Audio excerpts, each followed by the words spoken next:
యుద్ధంలో అందరూ పోవటం, మళ్ళీ వాళ్ళంతా పుట్టడం అనేది మొత్తం ఒకేసారి చూపిస్తారు. పాస్ట్, ప్రజెంట్ అండ్ ఫ్యూచర్ ఒకేసారి. ఎప్పుడైతే పరమార్థమునందు ఉంటామో, ఎప్పుడైతే సమస్త ఈ జ్ఞానం ఎప్పుడైతే వస్తుందో, సీక్రెట్ డాక్టర్లో ఇవ్వబడినటువంటి జ్ఞానమునందు బ్రహ్మ విద్య ఏదైతే మనకి సీక్రెట్ డాక్టర్ తెలియడం మొదలుపెడుతుందో, సమస్తము నుండి ఉండేటువంటి భూత భవిష్యత్ వర్తమాన కాలంలో తెలుస్తుంది.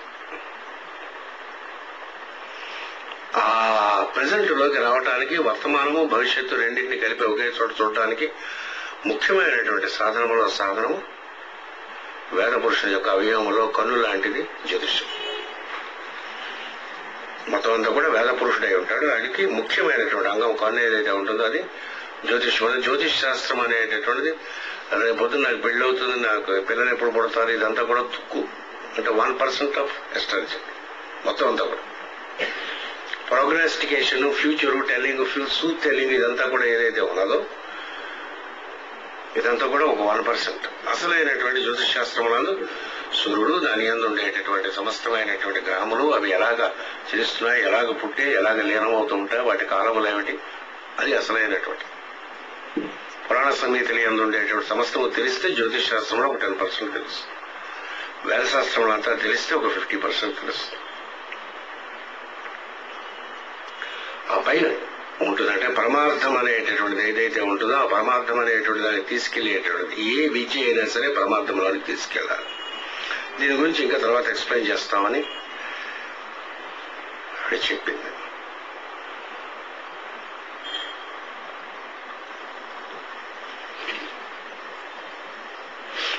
స్టాన్సా 1లోని 7వ లైన్లోకి మనం ఇప్పుడు వెళ్దాం. 6వ లైన్ చాలా రోజులు చెప్పుకున్నాం. The cause of existence has been done away with. The visible that was and the invisible that is rested in eternal non-being, the one being. ప్రణయమ గురించి మొట్టమొదటి స్టాన్స్ అంతా కూడా ప్రణయమలోంచి సృష్టి వస్తుండేటప్పుడు ఉండేటటువంటి స్థితి కాస్మాస్ లో కానీ, సోలార్ సిస్టమ్ లో కానీ, ప్లానటరీ సిస్టమ్ కానీ, హ్యూమన్ బీయింగ్ అయినా ఒకటే ఫార్ములా ఉంటుంది. యథా పూర్వం అకల్పయ. డ్యూ అండ్ ఏన్షియంట్ ఆర్డర్ అంటారు రిచువలిస్ట్ వాళ్ళు. అదే ఆర్డర్లో ఆ శరీరం తమోభూతం అని మొదలుపెడతారు. రిచువల్ మొదలుపెట్టి ఎలాగైతే సృష్టి వచ్చిందో అది మొత్తం అంతా కూడా రీప్లేస్ చేస్తారు ఇప్పటికి వచ్చేంత వరకు.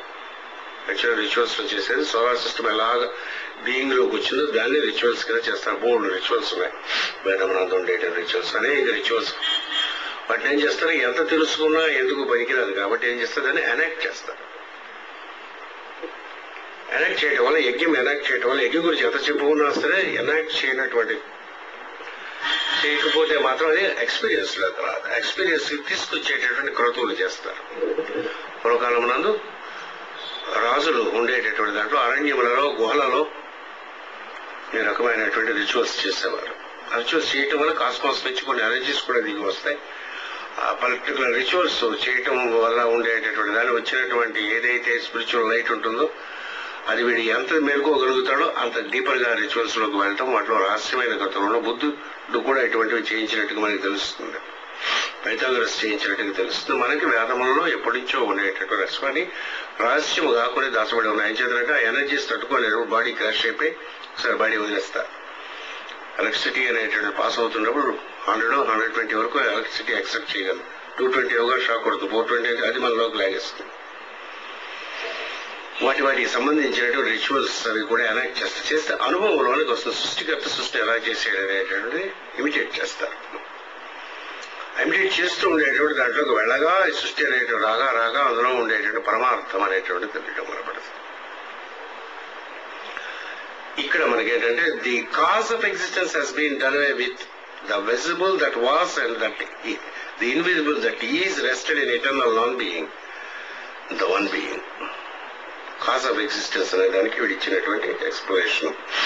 The cause of existence means not only the physical cause known to the science, but metaphysical cause, the chief of which is the desire to exist, an outcome of Nidana and Maya.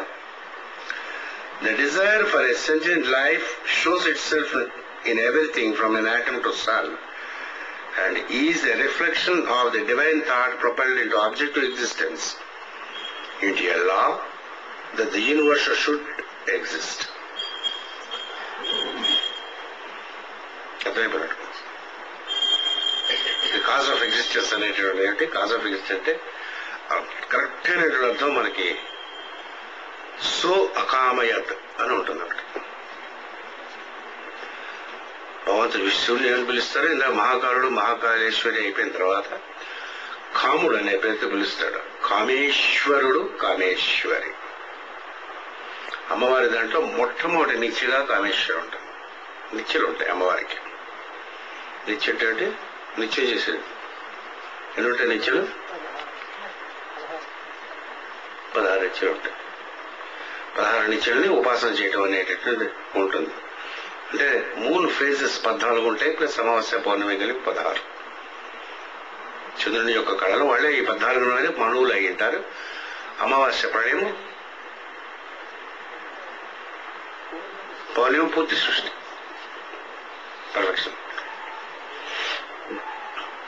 ఈ సృష్టి తీసుకొచ్చేటప్పుడు అమ్మవారు ఏవైతే చేశారో వాటిని ఉపాసన చేయటం అనేటువంటిది మనం అప్పుడప్పుడు ఇస్తూ ఉంటాం.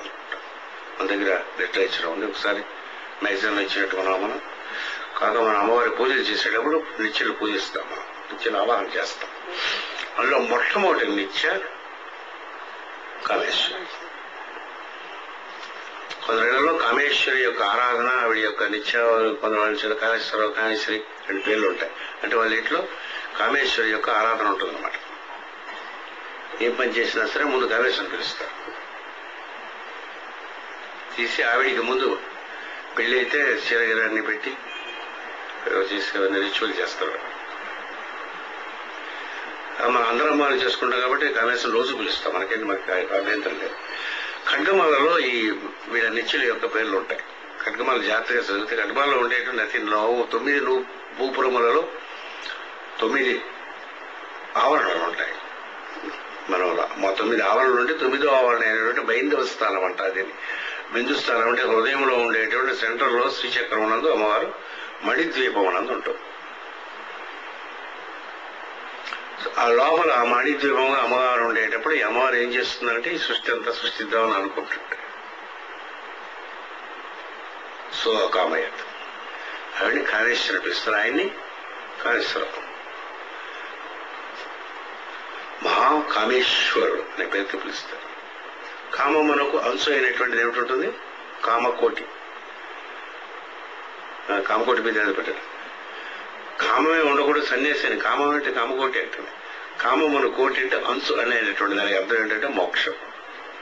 ధర్మార్థ కామములకు కోటి అయినటువంటిది ధర్మము, అర్థము, కామము అనేటటువంటిది ట్రయాంగిల్. First triangle.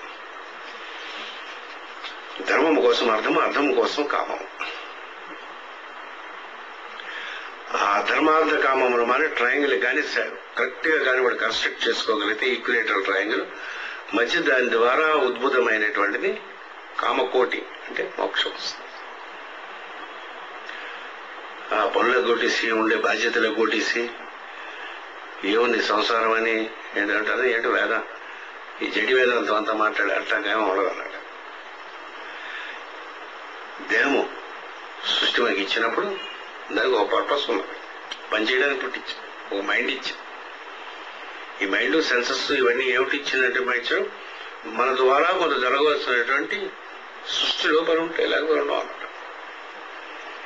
ఏ రోజు పని అయిపోతుందో ఆ రోజు మనం బ్యాక్గ్రౌండ్కి వెళ్ళిపోతాం,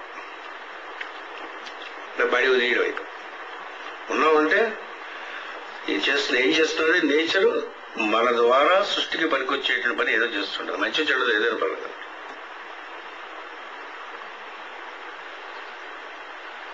Once your work is over on this physical plane, your body will be taken away. అంతవరకు ఇలా పైనుంచి దూకేసిన చావరు కదా. చూడండి, ఏరోప్లేన్లో వెళ్తుంటే క్రాష్ అయిపోయిన